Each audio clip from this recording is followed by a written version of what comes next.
It is 37 degrees in this room right now, and I am filming with a fan on my back because if I don't and it doesn't trickle through to my front, see that patch right there? That's a little sweat patch. Note to yourself, on a hot day, do not wear grey because you see everything. It's like those movies where you see people with sweaty armpits and you're like, what up YouTube? Welcome back to video 2 of 2017.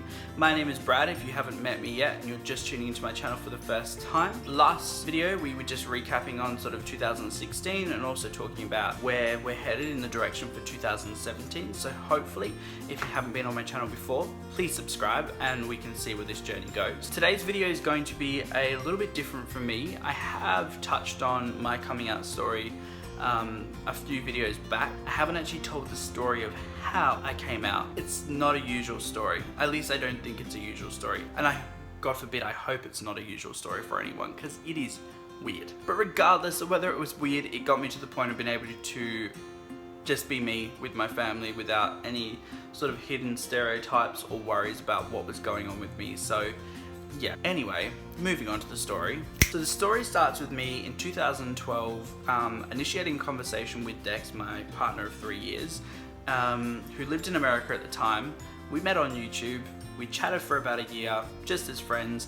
In 2013, I hit him up on the 23rd of April, just to be specific, better not forget. I said hi, he said hi, how are you, how are you?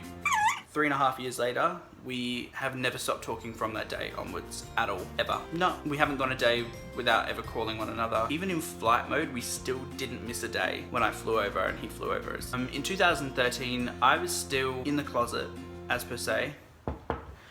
After a long periodically time, my sister actually messaged me on my way home from work one day, and I was coming home via the train, and she messaged me, was like, Brad, I'm gonna come and collect you, whether you like it or not, you better be there at the train station or you're gonna be in deep shit. Now, I come from a Scottish family background, so I don't know, and this isn't speaking for all Scottish people, but 1, you're pretty territorial, 2, pretty damn family oriented, and 3, you don't mess with a Scottish person because they have a temperament like a bull in a china shop. Yeah. That's my family. Comment in the comment section down below if yours is very similar. Back from that segue, I got to the train station, obviously not wanting to disappoint my sister and go home to her and beat the shit out of me.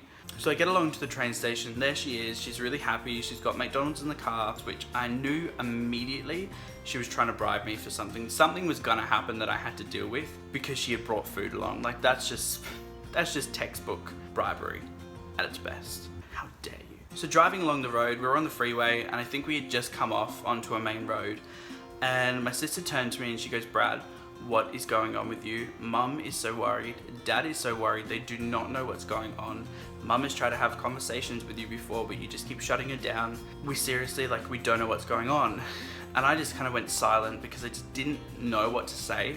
And I didn't know if that's what she was prying for or whether she was like trying to get something else out of me or I don't know. I think I overthought the situation when it happened. From my silence, my sister decided to pull the car over, turn the music off, make it really silent and awkward and turn to me and like, Brad, right? She knew that Mum and Dad were waiting for me to have a conversation with me as well. As good a sister as she was sort of trying to preempt me for that situation. However, I don't think I appreciated it as much in the moment because I just felt cornered. And especially because I guess I hadn't dealt with what was going on with me at that moment. I'd just done it and probably hadn't really given it a second thought because it didn't affect me. I just was doing what I was doing and that was good enough for me. She turns to me and says, Brad, we're worried about you. Are you having an affair with your best friend's mum? Whoa. Complete segue from where I thought that was going. Like, did not see. Brad, we're really worried about you.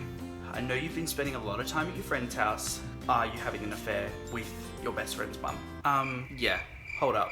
My reaction was exactly the same. And I guess she gives you like, you know, she's hanging out with you, she's listening to you, but at the same time, like, Brad, that's just not normal. Yeah, I know it's not normal because that is not what's happening at all on any planet, ever, never.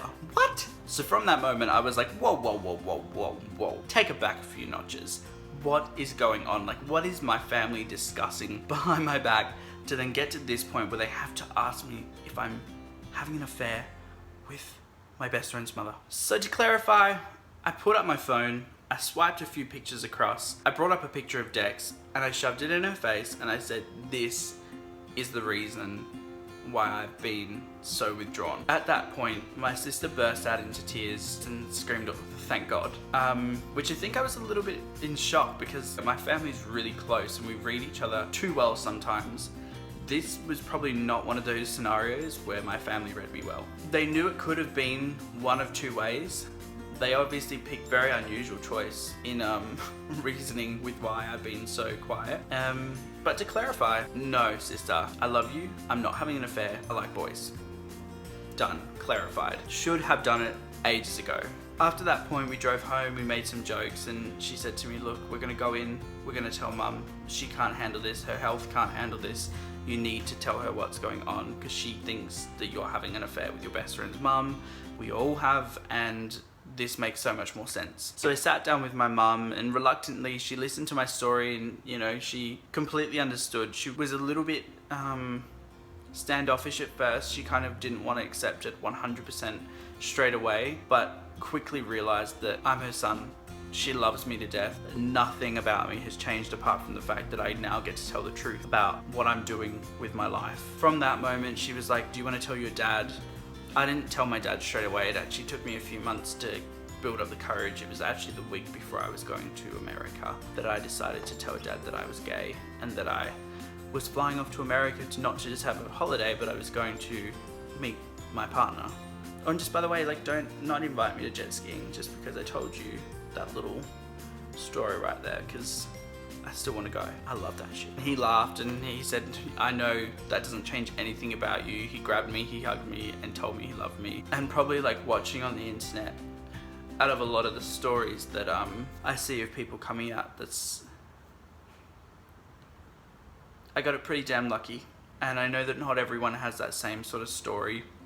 It's where their family really wanted to actually find out what was going on and be there for them. I had that moment and my family initiated it for me. So for my family, if you're watching, I love you. You mean the world to me. We are also close. We are very similar, which I guess is why we come to blows so often, but we're also the first in each other's corner if anything does go wrong. From that point, I was on a plane going to America to meet him in person. Crazy, crazy, crazy. That's a whole nother story for a whole nother video. But I think the point, what I was trying to make is like, whether there was a point, I don't know, but I'm gonna pretend like there was one, so deal with it. I think if I could learn something from that, and if I was to go back and do it differently, I don't know if I would have. However, if I'm someone watching this video from an outsider's perspective that hasn't necessarily come out to my family yet, but have a feeling that they might know something's up, I'd probably start preparing your family for the conversation that you want to have with them. If I could have done that, would have made a world of difference, and I probably would have done it a lot sooner. Although I don't know if I knew what I was into or what I wanted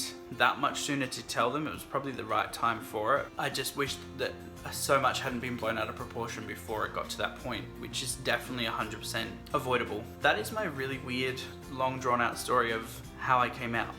My chest is so sweaty.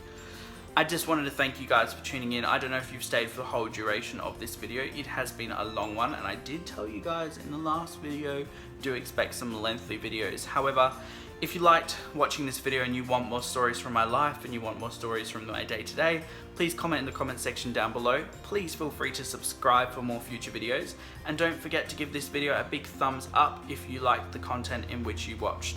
This wasn't probably a normal coming out story. I don't know, people probably have a bit more engaging of a story. I didn't cry. I felt like I was going to for a moment there, but I can't because it's hot and I don't want to sweat because of the grey shirt. But otherwise, guys, thank you so much for tuning in. I will see you in the next video. Bye, guys.